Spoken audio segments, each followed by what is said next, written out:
वसईचं पठार ओलांडलं. आता आपली वाट मोकळी. पर नाही हा. ह्यो पाऊस असा दावेदार. अरे दावेदार नाही, दोस्त यो आपला.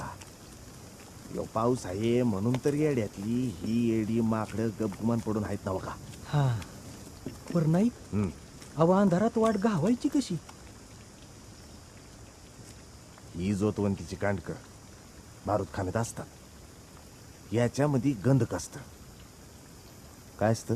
गंधक. आगिन्या, आपण राजांना घेऊन निघालो की जोतवंतीची कांडकं आणि बारूद सोबत घे. होय जी. कंदी बी गरज पडत. होय. चला. पर नाही मला हे